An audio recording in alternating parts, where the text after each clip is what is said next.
Before it came out, I made a video positing that Gail Simone really had her work cut out for her for Uncanny X-Men and the relaunch. Marvel Comics relaunched the entire X line after a pretty bad deal that was kind of going lower in the sales, and they really needed to bring it back to its former glory and bring it back to something that was iconic, I would say.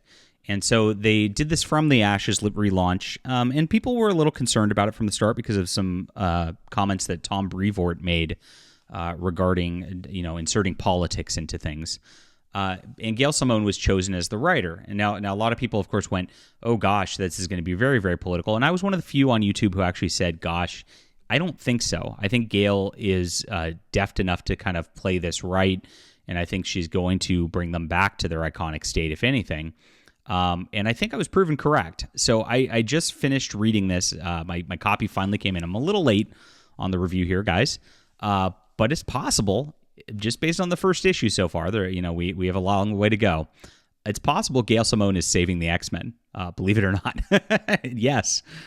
This is going to be my take. And please don't get outraged at me for just liking a comic book. Guys, I make my own comic books, of course, and I would love for you to back my Hidden Emperor on Kickstarter. If you appreciate my reviews and my commentary on what goes on here, this is my new book, and it's a wonderful, wonderful book. Great storytelling, classic style, that iconic kind of sci-fi that you used to get. Check this out in the description below. I'm at $29,000. I want to get to $30,000 today. When we hit that, Mike Barron, the epic Punisher writer, the creator of Nexus, is joining us. He's writing a short comic that will be added to the book as a stretch goal. And I'd love to get there. So please back this today. Thank you so much for supporting great books. And let's talk about X-Men #1. So I just have the cover pulled up because it's easier to do this, and I don't want to just like scan through pages or anything like that. But this book opens up with a kind of a quick fight between Rogue and Gambit. Oh, and there's spoilers, of course, and Wolverine. And the three of them are in Mexico. The X-Men have split up. They're all kind of like lost in their ways. They don't know what direction they're going to be going. And they end up fighting this dragon who was recently fought the Avengers because he's hanging out on one of the old temples there, and have a bit of a fight with him. And they kind of trick him into leaving for at least a year. And very, very good. That's the opening.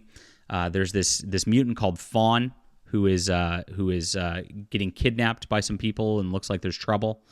And then there's some ominous people rummaging through the X-Mansion, which has been seized by the government, I guess, and are talking about burning down Cerebro and just getting rid of it and all that. And that's the whole setup here. And Rogue feels a little lost, feels a little empty, really misses, how the X-Men was like family to her, wants to get it all back together. And she asks Gambit and Wolverine if they'll join her.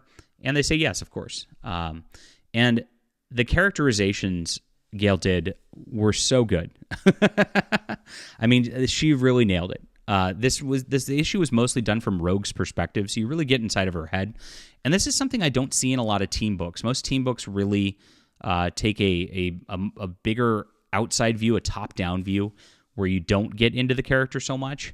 And the fact that she like really dialed in Rogue made me care about Rogue maybe for the first time in like 20 years. It's been a long, long time.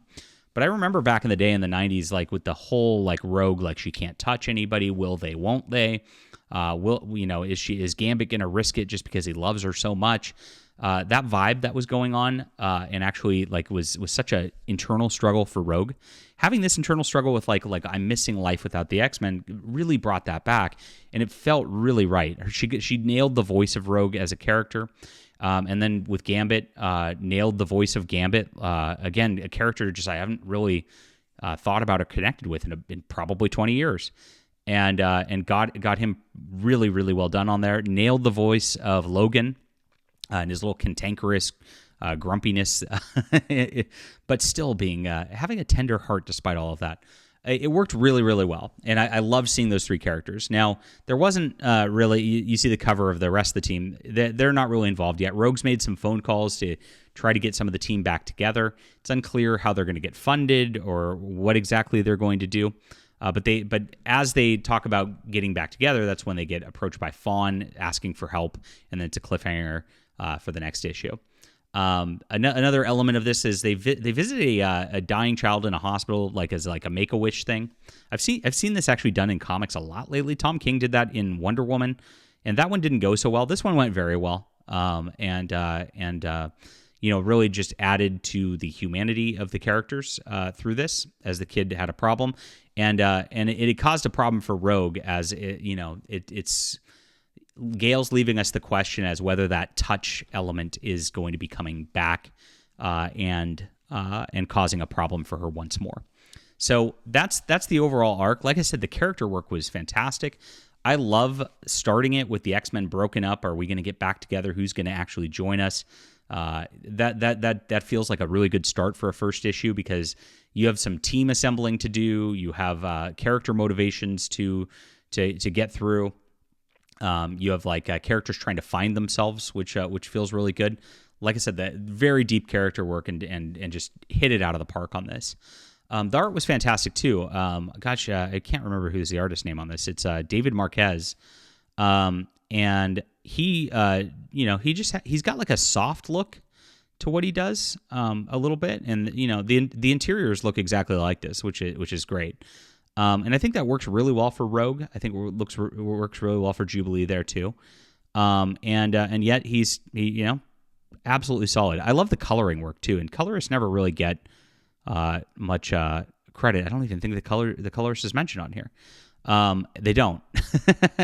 But the coloring work has this almost like a brushy palette to it, which I really like as well. So this book really fired on all cylinders for me. It was a little low on the action. There was just a little bit. You had the dragon fight, really, and not much after that.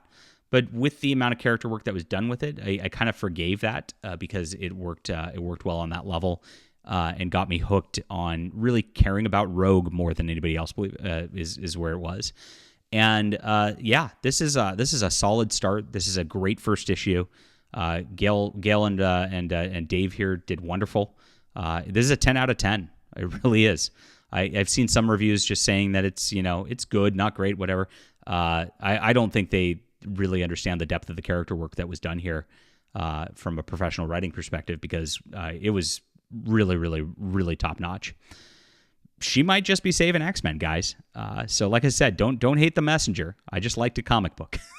All right, leave a comment down below with what you think about this. Hit the like and subscribe button. And please back my new book, The Hidden Emperor. You'll really enjoy this. I really appreciate you guys for being there. We'll be back soon.